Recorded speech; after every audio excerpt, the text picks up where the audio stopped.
எல்லாமே துணை. ஜீவ சகோதர சகோதரிகள் அனைவருக்கும் எனது அன்பான நமஸ்காரம். பெரிய பேரின்பம் பொதிந்த பெட்டகமாம் நமது குல தெய்வம் பிரம்ம பிரகாசமை வெளிச்சாலை ஆண்டவர்களது பொற்பாதம் போற்றி பணிந்து நமஸ்கரித்து இன்றைய முத்தி பேருரையை நாம் பகிர்ந்து கொள்ள இருக்கிறோம். நாம் சென்ற ஒரு 4 நாட்களாக நம்மையெல்லாம் அந்த பரமபதத்தில் ஏற்றும் வேத வித்து பயிரேற்றம் செய்வதற்காகவே இந்த கலியுக கடையில் வந்து அவதரித்த நமது தெய்வம் அவர்கள் எப்படி இடைவிடாது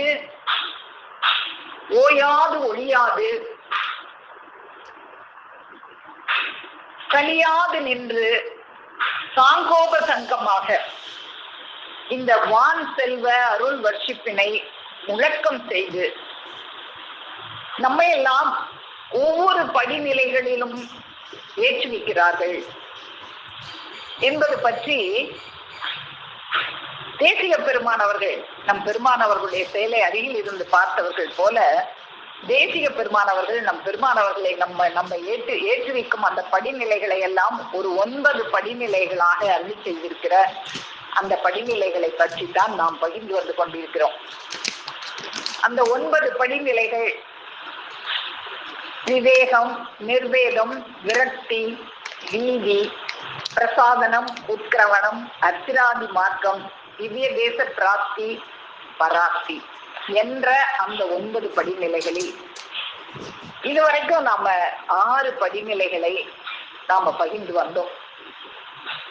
நம்ம 6 படிகள் நம்ம ஏறி வந்திருக்கோம் மேல. அந்த 6 படிநிலைகளையும் கொஞ்சம் நம்ம ஏறி வந்த படிநிலைகளை லேச திரும்பி பார்த்துட்டு இன்னைக்கு அடுத்த படிநிலைக்கு நம்ம செல்லலாம். இப்போ சுருக்கமாக நம்ம ஏறி வந்த அந்த படிகள் எல்லாம் என்னென்ன படிகள்ங்கிறத கொஞ்சம் சுருக்கமா நம்ம பார்ப்போம். முதல் படி விவேகம். நம்ம அதை தெரிஞ்சுட்டோம். ஒரு ஆச்சாரியர், ஒரு குருபெருமான் அவர்கள் மூலமாக தெளிவு பெறுதல். நிர்வேதம், இவ்வளவு நாட்களாக அவங்கள்ட்ட அந்த தெளிவு பெற்ற பிறகு இவ்வளவு நாட்களாக இதை இழந்து விட்டோமே, நமக்கு இறைவன் கொடுத்த அந்த 100 வயதை எதுக்கெல்லாம் வெட்டியா செலவழிச்சு காலத்தை வீணாக்கி விட்டோமே என்று பச்சாதாபப்படுதல்.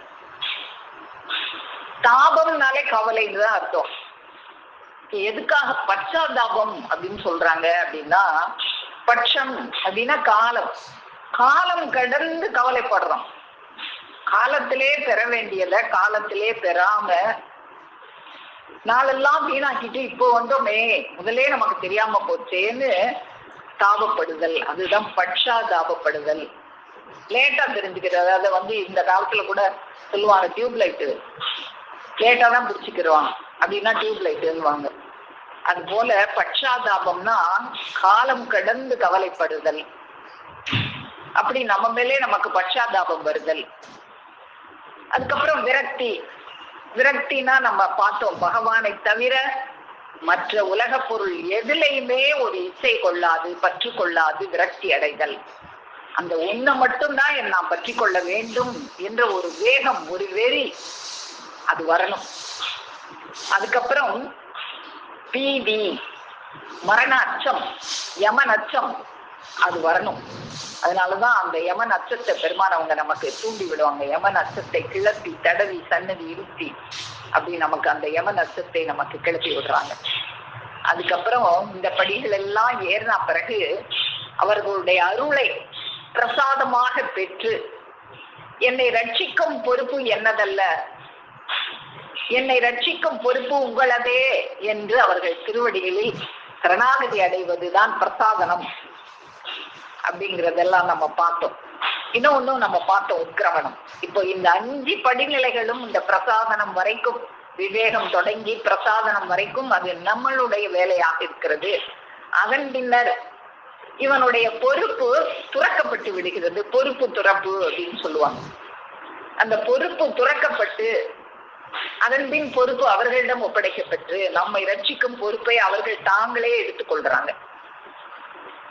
உன்னை ரட்சி, நீ அப்படி சரணாகதி அடைஞ்சிட்டீங்கன்னா உன்னை ரட்சிக்கிற பொறுப்பை நான் என்னுடைய கடமையாக அதை விரதமாக எடுத்து செய்வேன்.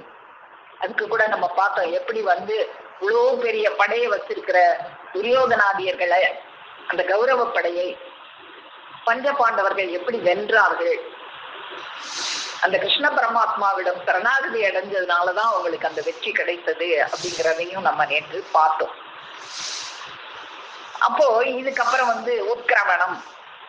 உட்கிரவணம் அப்படின்னா என்ன அப்படின்னு பார்த்தோம் அப்படின்னா, நம்மை பரமபதத்தில் ஏற்றுவதற்காக இந்த சரீரத்தில் இருந்து நம்மை விடுவித்து அந்த 101வது நாடி ஆகிய சுசும்னா நாடி அல்லது மூர்த்தன்ய நாடி, அதன் வழியாக நம்மை அழைத்து செல்லுதல். இது சரணாகதி பெற்ற பிரபன்னர்கள் அவர்களுக்கு மட்டுமே கிடைக்கும் பேராக இருக்கிறது. அந்த 5 படிகள்ல ஏறிய சரணாகதன் பிரபன்னன் அவனுக்கு மட்டுமே கிட்டும் பேராக இருக்கிறது.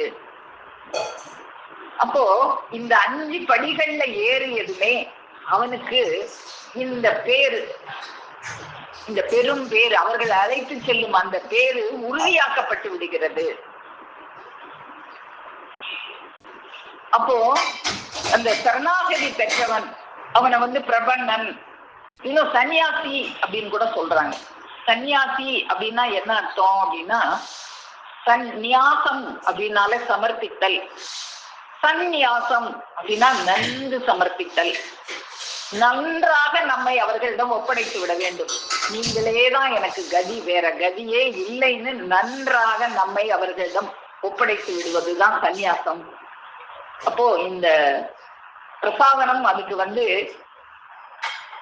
சந்நியாசம், பொறுப்பு துறப்பு, இந்த மாதிரி எல்லாம் அதுக்கு பேர் சொல்றாங்க.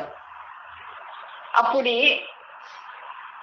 சந்நியாசம் பெற்றவன், சரணாகதி அடைந்தவன் பிரபன்னன், அவனை பார்த்தா யமனே பயந்துருவானா.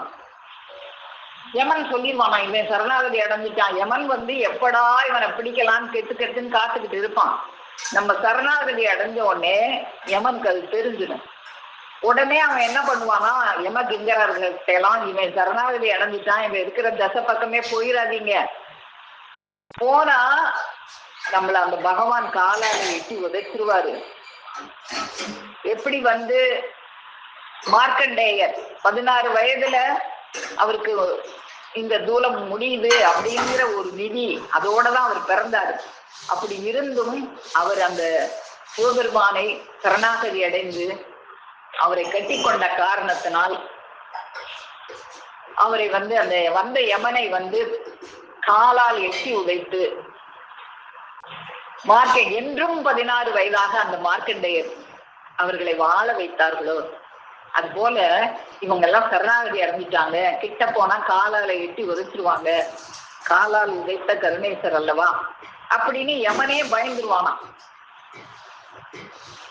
அப்போ இந்த பொறுப்பு என்பது என்னதல்ல நின்னதே என்று துறந்து நம்ம 6வது படியாகிய அந்த உட்கிரவணம் என்ற நிலையில் இந்த 5 படிகளில் ஏறி அந்த பொறுப்பை துறந்து நம்ம பொறுப்பை அவர்களிடம் ஒப்படைத்தவனுக்கு இந்த 6வது நிலையாகிய இந்த உட்கிரவணம் என்ற ஒரு பெரிய பேரு கிட்டுகிறது. உட்கிரவணம் அப்படின்னாலே அப்படின்னாலே எழுச்சி அப்படின்னு சமஸ்கிருதத்துல அர்த்தம். அதான் இந்த சுப்ரபாதம் பாடும்போது கூட உத்திஷ்ட அப்படின்னு சொல்லுவாங்க. கௌசல்யா சுப்ரஜா ராமபூர்வா பிரவர்த்ததே உத்திஷ்ட நரகாத்தூல கர்த்தவியம் தெய்வமா ஆனிதம் அப்படின்னு பாடுவாங்க. அப்ப அந்த உத்திஷ்டம் அப்படின்னா எழுந்திருங்க. கௌசல்யா சுப்ரஜா ராமா, கௌசல்யாவுடைய நல்ல புத்திரனே ராமா எழுந்திருங்க, விழுந்துருச்சு அப்படின்னு எழுப்பும்போது அந்த உத்திஷ்ட அப்படின்னா உத்து அப்படின்னாலே சமஸ்கிருதத்துல எழுதல். நம்மளுடைய எழுச்சி ஆரம்பமாகிறது இந்த 6வது படியாகிய உட்கிரவணத்துல. அப்போ அந்த எழுச்சி அடுத்து கிரமமாக வரிசையாக நடக்க போகிறது. அதனாலதான் இதுக்கு பேரு உட்கிரவணம். இந்த உட்கிரவணம் நமக்குள் இருக்கும் பெருமாள் வழிகாட்ட அவர் உதவி கொண்டு அந்த 101வது நாடி ஆகிய சுசும்னா நாடி அல்லது மூர்த்தன்ய நாடி, அதன் வழியாக சூரிய கிரகங்களை எல்லாம் பிடித்து கொண்டு அந்த ஜீவாத்மா இந்த சரீரத்தில் இருந்து பகவான் அழைத்து செல்ல அந்த பயணத்தை கிரமமாக வரிசையாக அந்த வைகுண்டத்தை நோக்கி பயணித்தல். இதுதான் அந்தர்யாமி பெருமாள் அனுக்கிரகத்தோடு அப்படின்னு குறிப்பிடுறாங்க தேசிக பெருமாள். அந்தர்யாமி பெருமாள் நமக்குள்ள குடிகொண்டிருக்கிறாங்களே பெருமாள், உனக்குள்ளாக ஒரு தலைமுறை காலம் மட்டும் குடியேறிட்டாங்க. எதுக்காக குடியிருக்காங்க? நமக்குள்ளே உட்கார்ந்து எப்போ இவன் சரணாகதி அடைவான், எப்போ இவனை கூட்டிட்டு போகலாம் அந்த வைகுண்டத்துக்கு அப்படின்னு காத்துக்கிட்டு இருக்காங்க நமக்காக. அவங்க அந்த அந்தர்யாமி பெருமாள் அனுக்கிரகத்துடன் இவன் அந்த அக்ஷராதி மார்க்கம் செல்வதுதான் அந்த ஆறாவது படிநிலையாகிய அந்த உக்கிரவணம் அதுல தொடங்குது. அதுக்கு அடுத்து அர்ச்சிராதி மார்க்கம் வருது. இப்போ நம்ம அந்த 7வது படிநிலையாகிய அர்ச்சிராதி மார்க்கம் அதை பற்றி பார்க்கணும். அர்ச்சிராதி மார்க்கம் அப்படின்னாலே அர்ச்சிஸ் ஆதினா முதலான மார்க்கம், முதலான பாதைகள். அர்ச்சிஸ் அப்படின்னாலே ஒளி, அக்கினி அப்படின்னு பொருள்.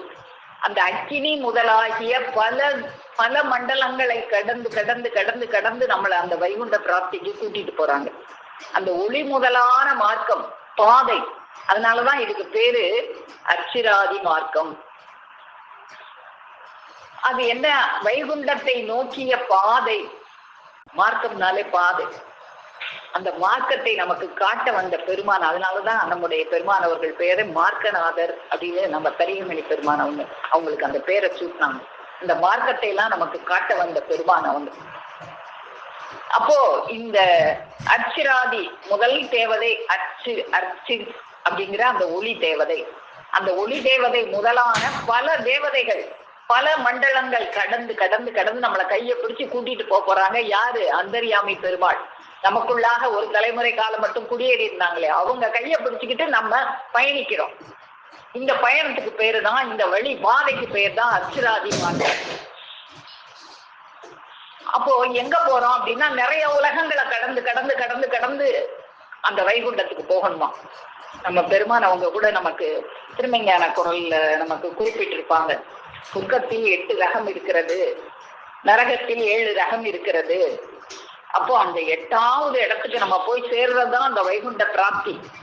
அதுக்கு போறதுக்கு அது அவரவர் செஞ்ச அந்த நம்ம எவ்வளவு நம்ம ஈடுபாட்டோட இந்த தேகத்துல இருக்கும்போது, நம்ம நேற்று பார்த்தோம் கடைசியில நினைவிழக்கும் போது கூட, என்னுடைய நினைவை அவனுடைய நினைவாக நான் மாற்றி அவனுக்காக நான் நினைக்கிறேன் அப்படின்னு சொன்னாங்களே. அது போல அப்படி அவங்க நம்மளுக்காக நினைக்கணும்னா நாம இளமையில இந்த நினைவோடையும் உடல் தெம்போடையும் இந்த உடல் வலுவோடையும் இருக்கும்போது எப்படி அவங்களுக்கு நாம அவங்களையே நினைச்சு எப்படி வாழணும், இந்த உலக காரியங்கள்ல பற்று இல்லாம இந்த 5 படிநிலைகளிலும் உறுதியாக நிக்கணும்.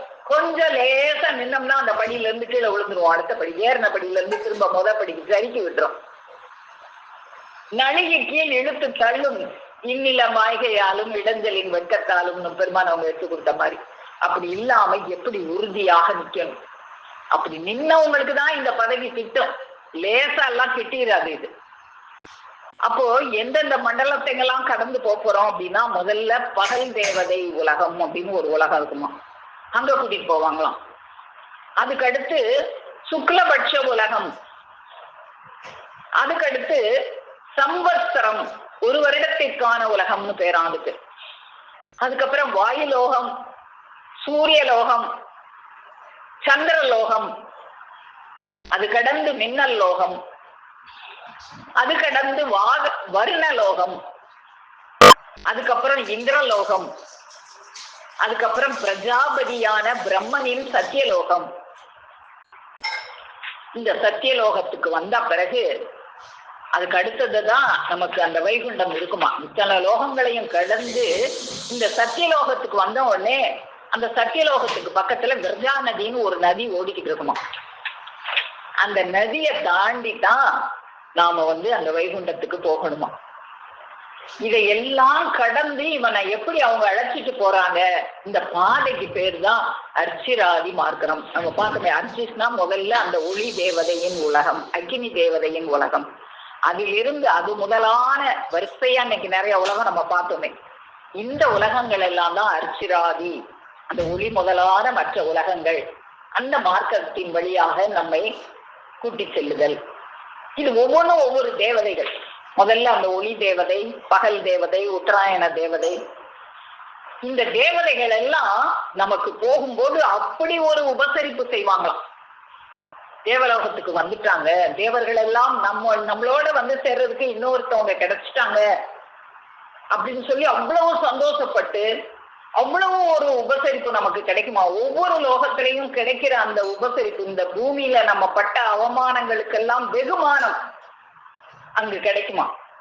அப்படி கிடைக்கும் போது நமக்கு என்ன தோணுமா, இப்படி இத்தனை லோகம் கடந்தா வைகுண்டம் போகணும், சீக்கிரம் வைகுண்டம் வந்தா பரவாயில்லையே எல்லாம் நினைக்க தோணாதான். இன்னும் கொஞ்சம் தள்ளி வைகுண்டம் இருந்தா பரவாயில்லையே, இந்த உபசரிப்பை இன்னும் கொஞ்சம் அனுபவிச்சுட்டு போகலாமே அப்படின்னு தோணுமா. அந்த அளவுக்கு இந்த பூமியில இருக்கும் போது நம்ம என்னென்ன அவமானங்கள் பட்டோமோ எல்லா அவமானத்திற்கும் தடவி கொடுத்தது மாதிரி வெகுமானங்கள் அங்கு நமக்கு அளிக்கப்படுமா. இப்படி ஒவ்வொரு தேவதைகளினுடைய அந்த உபசாரத்தை எல்லாம் நம்ம அனுபவிச்சுக்கிட்டே அப்படி நம்மளை கூட்டிட்டு போவாங்களாம். அப்படி கூட்டிட்டு போய் இந்த பாதையெல்லாம் யாருக்கு அப்படின்னா இங்க இருந்து போகிற பாதை அப்படின்னு குறிப்பிடுறாங்க. அப்படியெல்லாம் போய் அந்த மின்னல் தேவதை அவங்கள அடைஞ்ச உடனே, மின்னல் தேவதைக்கு தான் அமானவன் அப்படின்னு ஒரு பேர் இருக்கு. அமானவன் அப்படின்னா, மாணவன் அப்படின்னா மனிதன், மானிதம் அப்படின்னா மனித பொருள், அமானிதம் அப்படின்னா தெய்வ பொருள். அந்த அமானவன், அந்த மின்னல் தேவதை வந்து அவருக்கு இன்னொரு பேர் இருக்கு, திவ்ய புருஷன். அவங்க வந்து பெருமாளுக்கு தொண்டனா இருப்பாங்களாம். அவங்கதான் பெருமாளுக்கு இந்த மனிதனுக்கு அமானித பொருட்களை எல்லாம், இந்த அமானிதம் என்ற சீதனம் வாங்கிட்டு வந்தானே அதெல்லாம் எடுத்து கொடுக்குற வேலை, இந்த வேலையெல்லாம் பெருமாளுக்கு ஒரு உதவிகரமான ஆளாக அவங்க இருப்பாங்களாங்க. அப்போ இப்படியெல்லாம் இவங்களையெல்லாம் பார்த்து இந்த இந்திரலோகம், வர்ணலோகம், பிரம்மலோகம் இதையெல்லாம் கடந்து இப்படி நம்மளை கூட்டிட்டு போறாங்க. யாரு? நமக்குள்ள இருந்த அந்தர்யாமி பெருமாள். அதுக்கப்புறம் நம்ம வைகுண்டம் போறோம். அப்படி வைகுண்டத்தை போய் சேர்ந்தாதான் அதுக்கு பேரு மோட்சம். மற்ற எதுவும் மோட்சம் இல்லை. அந்த 8வது படி. இந்த உலகம்லாம் வழியில இருக்கிற உலகம். இந்த உலகத்துக்கு போயிட்டாலாம் மோட்சம் இல்லை. நம்ம கூட 2 நாளைக்கு முன்னால பார்த்தோம். இந்திரலோகத்துக்கு மட்டும் இவன் ஓரளவு புண்ணியம் செஞ்சிருந்தா இந்த இந்திரலோகம் வரைக்கும் போவான். அந்த இந்திரலோகத்துல புண்ணியம் தீர்ற வரைக்கும் வச்சிருப்பாங்க. புண்ணியம் தீர்ந்து போச்சுன்னா புடிச்சு தள்ளி விட்டுருவாங்க. தள்ளி விட்டவனே இவன் மேகத்துல வந்து விழுந்து, மழையா பொழிஞ்சு, நிலத்துல விழுந்து, ஒரு உணவாகி, ஒரு தந்தையின் வாய்க்குள்ள போய், அவனுடைய ரத்தமாகி, அவனுடைய சுக்கிலமாகி, ஒரு தாயின் கருவுரைக்குள்ள போய் திரும்பவும் பிறக்க வேண்டியதான். திரும்பவும் என்னென்ன அனுபவிச்சோமோ அதை அனுபவிக்கணும். அப்போ எல்லாம் கடந்து அந்த வைகுண்டத்தை போவதுதான், அதுதான் அந்த மோட்ச பிராப்தி. இதெல்லாம் வழியில நம்ம கடந்து செல்கின்ற ஒரு உலகமாக இருக்கிறது. அந்த வைகுண்டத்தை போய் சென்று அடைஞ்சிட்டா அங்க போனவங்க மீண்டே வர முடியாதான். அது மீண்டும் அந்த இடையில இருக்கிற லோகத்துக்கெல்லாம் போனா புண்ணியம் தீர்ந்த பிறகு பிடிச்சி தள்ளி விட்டுருவாங்க. ஆனா அந்த வைகுண்ட பிராப்தி போனவ மீண்டும் இங்கு வந்தில போதை கண்ணி மணமிதே அப்படின்னு நம்ம பெருமான் அவங்க கொடுக்குறாங்க. அந்த வைகுண்டத்துலதான் போய் நம்ம அந்த பெருமாளை தரிசிக்க போறோம். அரக்கர்வானவர் மனுக்கள் யாவரும் அலைந்தலை இன்னும் காணோனா ஆதிநாயக தேவ தேவனை அடிமை கண்டு கலந்தனா. அரக்கர் வானவர் மனுக்கள் யாவரும் காண முடியாத அந்த ஆதிநாயக தேவ தேவனை, அந்த ஆதி மனுமகனை வேதவித்து பயிரேற்றுவதற்காக இந்த மண்ணுலகிற்கு வந்து அவதரித்த அந்த பெருமானை அங்கு போய் தரிசிக்க போறோம். அப்படி போனா மீண்டும் இங்க வர முடியாது. இங்க வர தேவையில்லை. அங்க இருக்க பெரிய பேரின்பம், அதை விட்டுட்டு வர நமக்கு மனசு வருமா? போனவர் மீண்டும் இங்கு வந்தில போதை கண்ணி மனமிதே. இதுதான் மனம். இப்போ இந்த நாளைத்தான் உலகத்துல இருக்கவங்களுக்கு எல்லாம் இறந்த நாள்ங்கிறது நமக்கு மனநாள். அந்த கைலாச வாசனை மனம் முடிக்கின்ற மனநாளாக நமக்கெல்லாம் இருக்க போகுது. இப்போ இந்த வைகுண்டத்தில் நுழைவதற்கு நாம இந்த தூரத்தை விட்டுட்டோம். ஆனா சூக்கும சரீரத்தோட போய்கிட்டு இருக்கோம். இந்த சூக்கும சரீரத்தையும் விட்டாதான் அந்த வைகுண்ட பிராப்திக்குள்ள போக முடியும். அதுக்குத்தான் அந்த இடையில நம்ம பார்த்தோமே, அந்த பிரஜாபதி ஆகிய அந்த பிரம்மனுடைய லோகத்துல கடந்து விரஜா நதின்னு ஒரு நதி இருக்கும். அந்த நதியில நம்ம தீர்த்தம் ஆடின உடனே இந்த சூக்கும தேகமும் அங்க நமக்கு போயிருமா.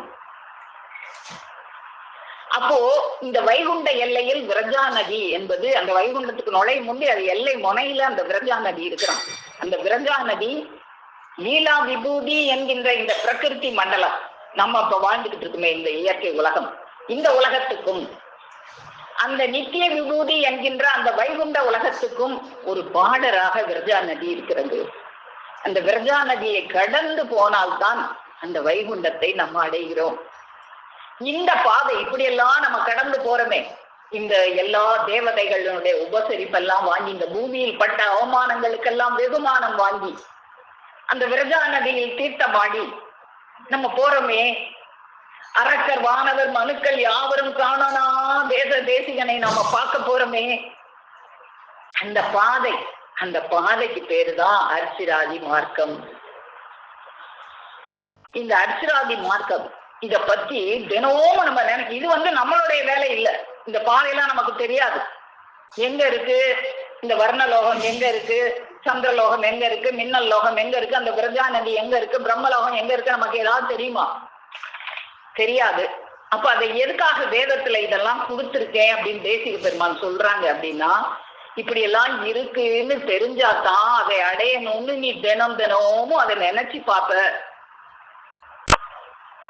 அதை எப்படி நீ எண்ணி பார்க்கணும் அப்படின்னா, அக்ரூர கவனத்துடன் அதை எண்ணி பார்க்க வேண்டும் அப்படின்னு கொடுக்குறாங்க. அக்ரூரர்னு ஒருத்தர் இருந்தார். அவர் கிருஷ்ண பரமாத்மாவை சந்திக்க போறார். நாளைக்கு சந்திக்கிறேன்னா முதல் நாள் முழுவதும் அவர் தூங்கவே இல்லையா. நாளைக்கு நேரம் நான் கிருஷ்ணனை சந்திப்பேன், நாளைக்கு நேரம் அவருடைய திருவடியில நான் விழுந்துருவேன், நாளைக்கு நேரம் அவரை போய் ஆலிங்கனம் பண்ணிக்குவேன், நாளைக்கு நேரம் அவரு கூட பேசுவேன், நாளைக்கு நேரம் அவர் கூட சேர்ந்து பசியாடுவேன், நாளைக்கு நேரம் அவர் என்னை பத்தி விசாரிப்பார். இப்படி எல்லாம் நினைச்சுக்கிட்டே இருப்பான். இது போல நான் போக போறேன்.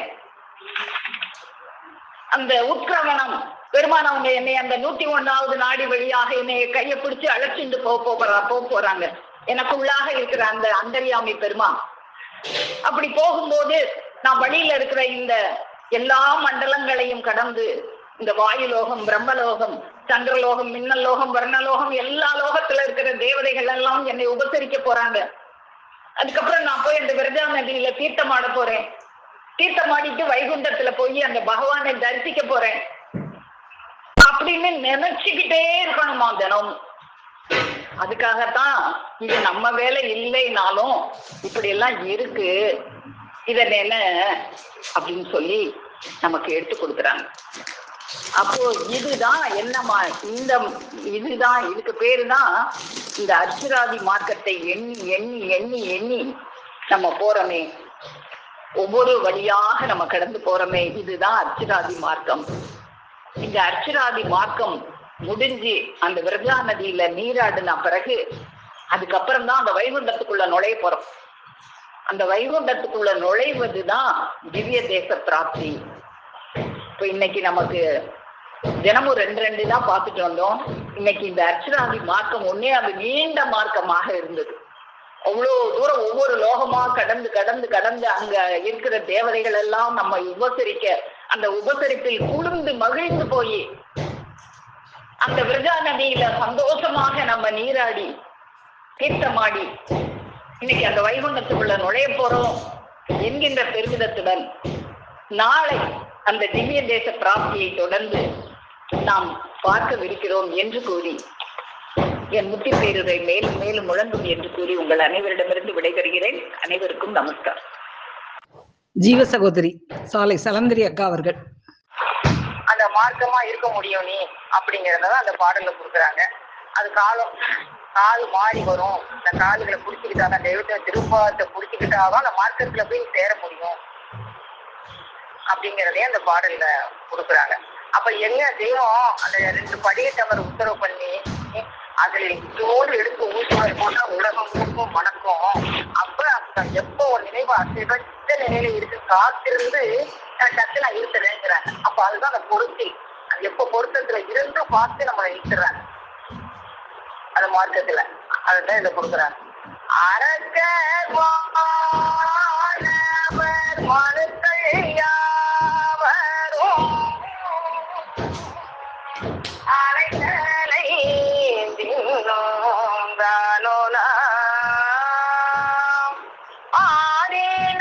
ஆதிநாயக தேவதேவனை அடிமை கண்ணுக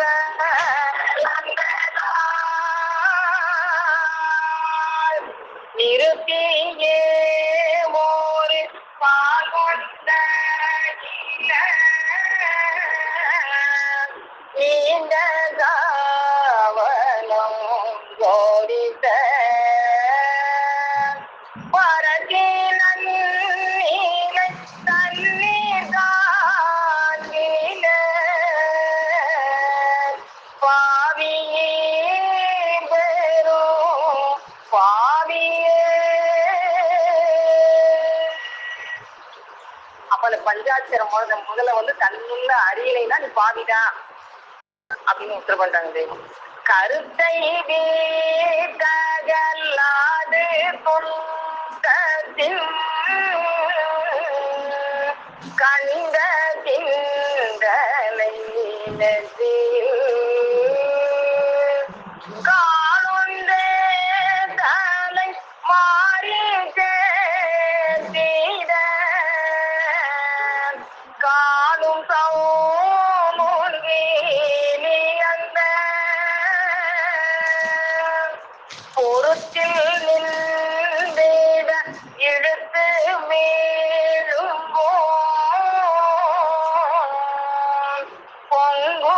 பொங்குமாங்கட நின்றுகள் போனவர் மீண்டும் இங்கு வந்தீன ஓரை கண்ணீமா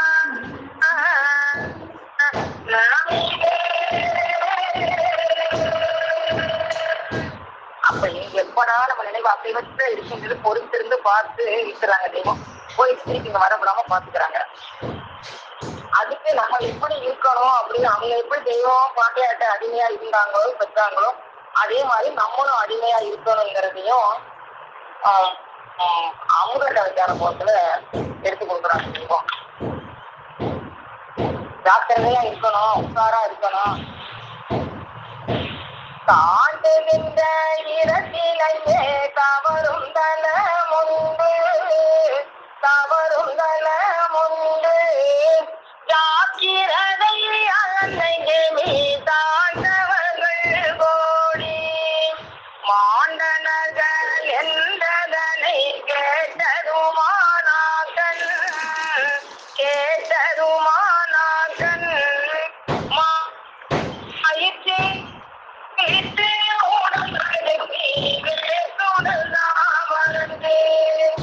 ஆண்டகையே குருபெருமான அமுதனியின் துகளே அமுதனியின் துகளே அடிமை கடை தேரும்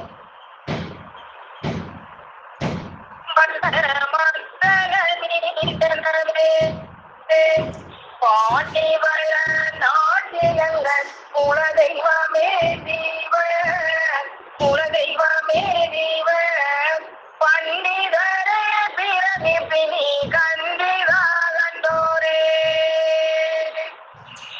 அப்ப அவங்க ஆண்ட முருகராண்ட அடிமையா இருக்கணும் அவங்களுக்கு எல்லாமே பதிலுச்சு.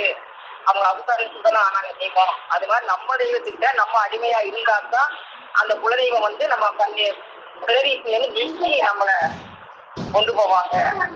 அப்ப அதுக்கு நம்ம ஒத்து போகணுங்கிறதுக்காக தெய்வம் எடுத்து கொடுத்து நம்மளெல்லாம் பாடி படிச்சு தேடி வைக்க உத்தரவு பண்ணியிருக்காங்க. நம்ம எல்லோரும் அவங்களுக்கு வச்சு அவங்க பெருமுதலை பெற முழங்கும். அனைவருக்கும் நமஸ்காரங்க.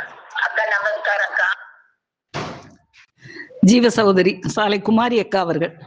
கொஞ்சம் 10 நிமிஷம் கொடுத்துதான் நான் பேசுனேன். இப்ப சகோதரி அக்கா சொன்னதுல இருந்து அப்ப அந்த ஒளிநாடால சொத்துரிமை கண்ட வித்தகர் அவர்களாக இருக்காங்க. அசல் ஒண்ணு இருக்கு. அதுக்காக நிஜமான விபூதி நாம அணிஞ்சிருக்கிறோம் நகலை பெறுகிற வரைக்கும் அப்படின்னு.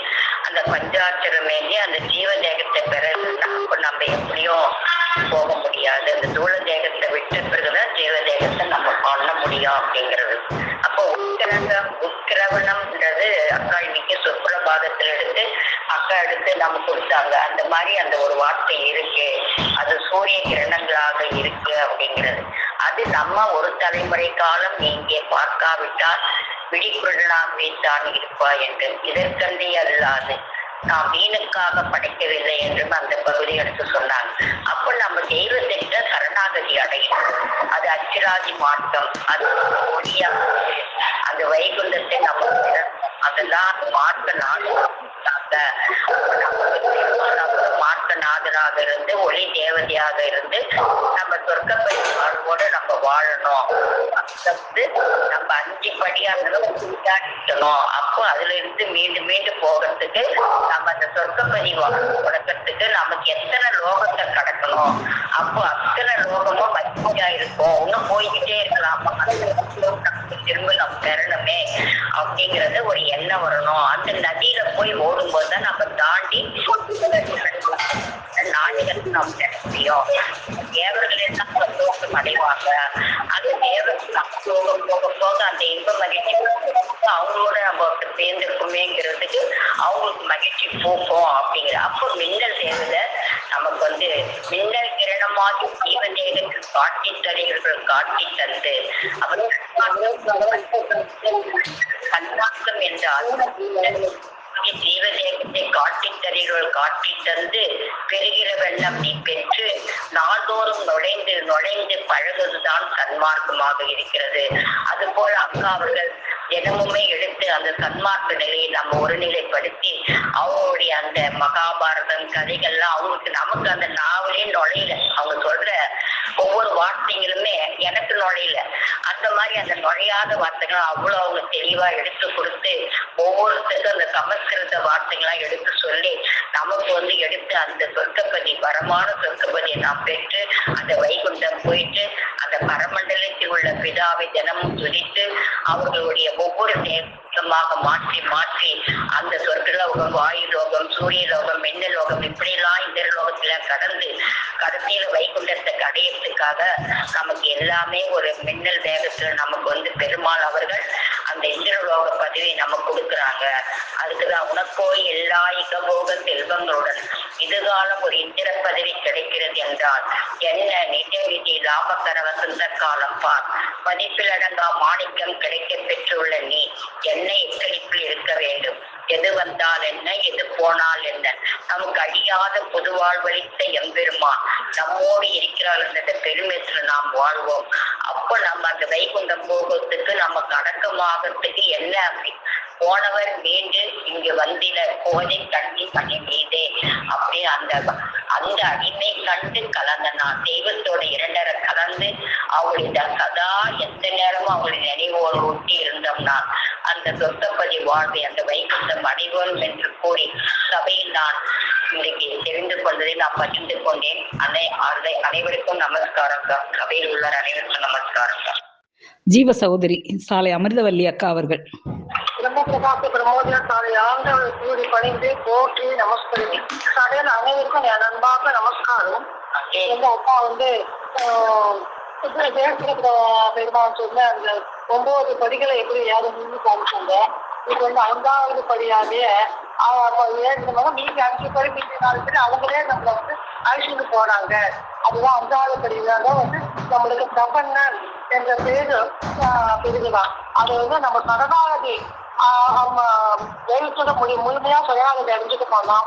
அது வந்து எவன் வந்து அந்த இருக்க பயப்படுறான், இவன் வந்து பெருமாள சரணாகதி அடைஞ்சிடும் பிரபன்னா இது தீர்க்கக்கூடாது, இது எவனே பயப்படும்படியாக அந்த ஒரு தோற்றத்தை நம்மள ஆட்சி இருக்கிறாங்க. அதுதான் அந்த 6வது படியான உக்ரானத்தில் இதான் நம்ம எழுச்சி ஆரம்பிக்கிறது. நமக்குள்ள இருக்கும் பெருமாள் நம்மளுக்கு வழிகாட்ட நம்ம வந்து வைகுண்டத்தை அடைவோம். அந்த வைகுண்டத்தை அடைவது வந்து ஒளி அக்னி மண்டலம் மார்க்கம் வழியாக நம்ம வந்து அந்த இதுக்குள்ள அழைத்து சொல்றாங்க. அது முதல் வந்து நிறைய உலகத்துல கடந்து நம்மளை அங்கங்க இழப்பாடு அங்க நம்மளுக்கு ஏற்பட்ட அவமானங்கள்லாம் கொடுத்து நம்மளை வந்து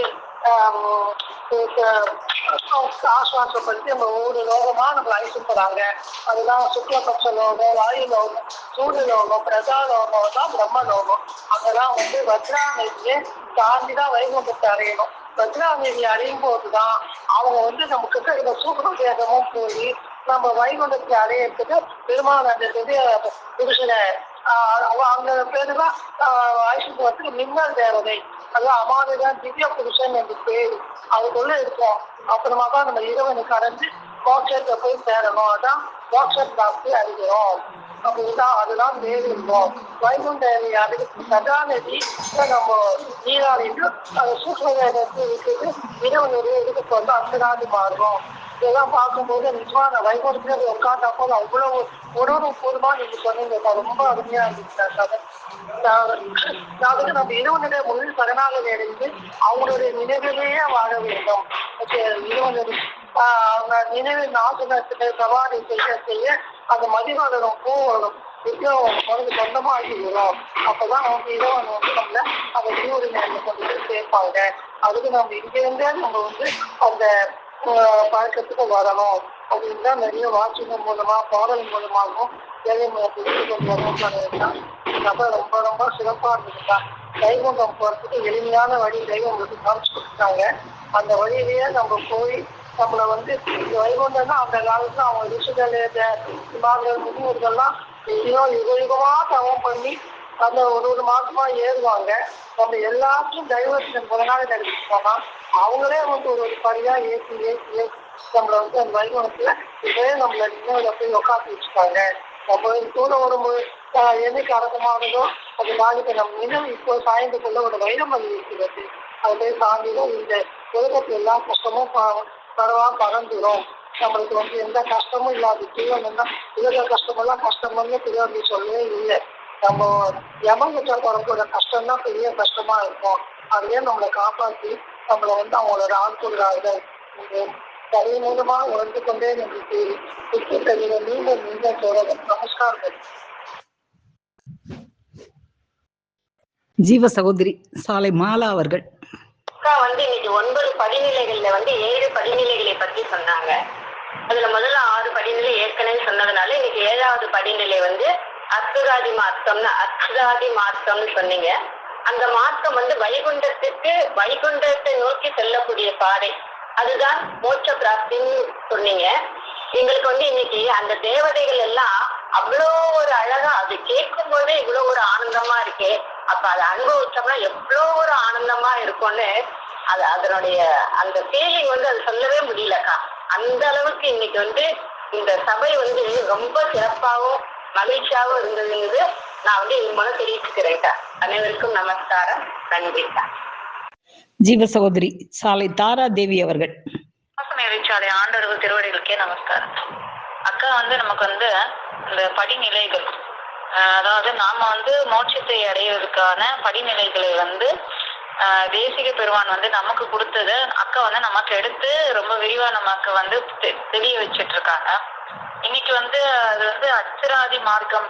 இந்த மார்க்கத்துலதான் வந்து அத்தனை திவ்ய தேசத்தை, அது திவ்ய தேச மார்க்கமாகவும் இருக்கு. நம்ம இந்த உலக வாழ்க்கையில இந்த திவ்ய தேசத்தை சுத்தி பார்க்கணும்னு சொல்லிட்டு மக்கள் எல்லாரும் அந்த எல்லா கோயில்களுக்கும் போவாங்க. திவ்ய தேசத்துல இருக்க கோயில்கள்லாம் போய் பார்க்கணும், இடத்த பார்க்கணும். ஆனா நிஜமான திவ்ய தேசம் அப்படிங்கிறது அச்சராதி மார்க்கத்துல வந்து நாம ஒவ்வொரு லோகமா ஒவ்வொரு உலகமா வந்து நம்ம பெருமான் வந்து நம்ம கையை வைகுண்டத்துக்கு கூட்டிட்டு போற வழியில இத்தனை லோகம் வருது அப்படின்றத வந்து நமக்கு சொல்றாங்க. இது நம்மால நாமே செய்ய முடியாது. ஆனாலும் நீ இது தெரிஞ்சுக்கோ, அதாவது எனக்கு இது வேணும், எனக்கு இது வேணும், நான் எவ்வளவு இருக்க போறேன், நான் இதுதான் செய்ய போறேன், நான் இதைதான் அடைய போறேன், எனக்கு இது வேணும் அப்படிங்கிற அந்த எண்ணத்துல நீ இருக்கணும்ன்றதுக்காக நமக்கு இதை சொல்லி தராங்கன்னு நம்ம அக்கா நமக்கு தெரியப்படுத்தினாங்க. இப்படி ஒவ்வொரு லோகமா போய் தான் நாம வந்து வைகுண்டத்தை அடைய முடியும். அது வந்து பகல் தேவதை, அப்புறம் சுக்லபட்சம், அது அந்த ஒரு வார்த்தை மட்டும் ஒரு வாட்டி திரும்ப சொல்லுங்கக்கா. உத்திரமா அந்த உலகம். மூணாவதுக்கா என்னப்பா? உத்திரவனம். சரிங்க, உத்திரவனம். அப்புறம் வாயு, சூரியன், சந்திரன், மின்னல், வருணன், அப்புறம் இந்திரன், பிரஜாபதி, அதுக்கப்புறம் விரஜா நதின்னு சொல்லி ஒரு நதி இருக்கு. கடைசியா அந்த நதியில நம்ம நீராடிட்டு, அதான் பார்டரு அப்படின்னு சொல்லி கொடுத்தீங்கக்கா. இந்த நதியில வந்து நம்ம நீராடிட்டு அதுக்கு அடுத்து நம்ம வந்து அந்த பரமபத நிலை, அந்த வைகுண்டத்தை வந்து வைகுண்டத்துக்கு நம்ம தெய்வம் கூப்பிட்டு போவாங்க அப்படின்னு நான் தெரிஞ்சுக்கணும்க்கா. முக்கியமா இன்னைக்கு நான் தெரிஞ்சுக்கிட்டது என்னன்னா, இந்த புண்ணிய பலனுக்கு ஏற்ற மாதிரி இந்த இந்திர லோகம் தான் முதலிடுவான். அதுல வந்து நம்மளோட புண்ணிய பலனுக்கு ஏற்ற மாதிரி அங்க வச்சிருந்துட்டு, அப்புறம் புண்ணியம் தீர்ந்த பிறகு இப்படி ஒவ்வொரு லோகத்திலையும் புண்ணியம் தீர்ந்த பிறகு வந்து அவங்க தள்ளி விட்டுருவாங்க. அந்த ஜீவனை வந்து தள்ளிவிட்டு அது மழை மேகத்தில் விழுந்து மழையா விழுந்து அது திரும்ப தாவரமா வளர்ந்து அப்புறம் உணவாகி ரத்தமாகி நமக்கு அந்த மாதிரி எவ்வளவு புண்ணிய பலன் இருக்கோ அதுக்கேற்ற மாதிரி அவங்க வந்து கொஞ்சம் இத்தனை நாளைக்கு தான் அங்க இருக்க முடியும், திரும்ப அவங்க பிறப்பு எடுப்பாங்க அப்படிங்கிறது வந்து இன்னைக்கு நான் வந்து புதிதாக நான் தெரிந்து கொண்டேனக்கா. ஏன்னா பிறந்து இருந்து அவங்க ஜென்மம் இருக்கும் அப்படின்னு சொல்லி ஒரு வாட்டி நான் வந்து ஒரு அக்கா கிட்ட இருந்து தெரிஞ்சுக்கிட்டேன். ஆனா அது என்னன்னு எனக்கு புரியவே இல்லை. ஒண்ணு இறந்தா நரகத்துக்கு தான் போயிடணும், அதாவது தெய்வத்தை அடையாதவங்க. தெய்வத்தை அடைஞ்சவங்க நம்ம சொர்க்கத்துக்கு போயிட போறோம். ஆனா அந்த நரகத்துக்கு போறவங்க எப்படி திரும்ப பிறப்பாங்க அப்படின்னு புரியாம இருந்தது. இன்னைக்கு நம்ம சபையில நம்ம வித்யோகனி அக்கா அவங்க மூலியமா நான் இன்னைக்கு வந்து அதுல நான் தெளிவடைந்தேனக்கா. அது மிக எனக்கு மகிழ்ச்சி. குமாரி அக்கா சொன்ன மாதிரி வாயிலேயே நுழையாத வார்த்தைகள் எல்லாம் எங்களுக்காக தேடி எடுத்து பிடிச்சு அதுக்கு தமிழ்ல அர்த்தமும் சொல்லி மிக அருமையா வந்து கொண்டு போறீங்க அக்கா. நீங்க மிக மிக உங்களுக்கு நன்றி அக்கா, மிக மகிழ்ச்சி அக்கா. நமஸ்காரம் அக்கா. ஜீவ சகோதரர் சாலை முருகேசன் அண்ணா அவர்கள். சாலை ஆண்டவர்களை என் உயிருக்கும் ஜீவ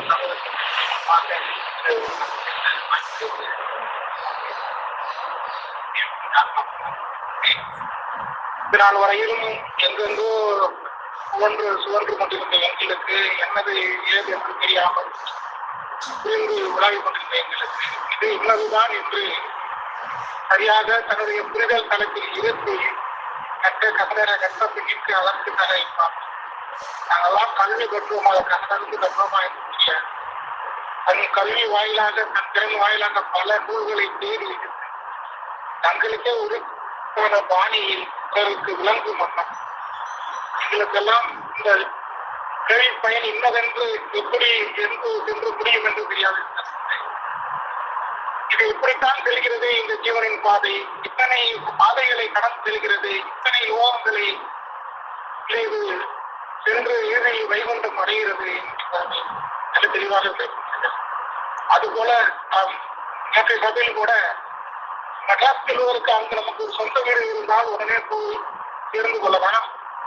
அதற்கு நாம் எப்போதே ஒரு சொந்த வீட்டை புதிதாக பழகி கொண்டு நாம் அதை அடைந்திருக்க வேண்டும். அப்போதுதான் நமக்கு அது தெரிய வரும் என்று சொன்னார்கள். அதுபோல இன்று அதற்கான ஒவ்வொரு உலகத்திற்குள்ளே எங்களையும் கொண்டு சென்று புகுத்தி அந்த இடத்தில் இருத்தி அந்த இடத்திலேயே எங்களுக்கான நிலைகளை காட்சியாக காட்டி இந்த சபையில் மிகவும் அற்புதமாக நடத்தும் அக்கா வித்யோகனி அக்காவுக்கு எனது அமர்ந்த தீவிர நன்றி. நாங்கள் நிரம்ப கற்றுக் கொண்டிருக்கிறோம். இன்னும் நீங்கள் எங்களுக்கு நிறைய விடயங்களை விளக்கங்களை தந்து ஆண்டவர்களின் பெரும்பாகம் அடைய அதுக்குரிய எல்லாம் ஜீவ சகோதரி சாலை ராதலட்சுமி அவர்கள். சபை வந்து ஒரு விஷயங்கள், அதுவும் இந்த தேசிக பிரபந்தம் அப்படிங்கறதெல்லாம் வந்து அவ்வளவு லேஸ்ல புரிஞ்சுக்கவே முடியாதுங்கக்கா. அவ்வளோ அழகான அந்த இதெல்லாம் தமிழ்ல எடுத்து நீங்க சொல்ற விதம் எங்க மத்தவங்களுக்கு புரியுற மாதிரி அழகா எங்களுக்கு எல்லாம் புரியுற மாதிரி சொல்றீங்க. அது ஒண்ணு நல்லா இருந்ததுக்கா. அதாவது அந்த சொர்க்கபதி அந்த ஒளி முதலாகி அந்த வைகுண்டத்தை நோக்கிய பாதை அப்படின்னு சொன்னீங்க. அது ஒண்ணு அழகா சொன்னீங்கக்கா. அது நமக்கு இந்த 100 வயசு கொடுத்துருக்காங்க, நம்ம அதெல்லாம் வந்து தொலைச்சிட்டு நம்ம தெய்வம் அவங்களோட கருணையால அந்த இடத்துக்கு போறோம் அப்படிங்கறதும் நீங்க ஒவ்வொரு நாளும் சொல்றப்போ அவ்வளவு அருமையா இருந்ததுக்கா. அதுல ஒன்னே அந்த பேஜ் நம்பர் 21க்கா, அதுல பூமண்டலமே அழியும் நாள், அதாவது கோடாயிலக்கூர்ல 21வது பக்கத்துல தெய்வம் உத்தரவு பண்ணியிருப்பாங்க இல்லைங்களா, பூமண்டலமே அழியும் நாள் அடுத்து வந்து விட்டது, சத்தம் அலறுவது கேட்குது பெரியமா. இந்த ஒரே நிமிஷம்க்கா.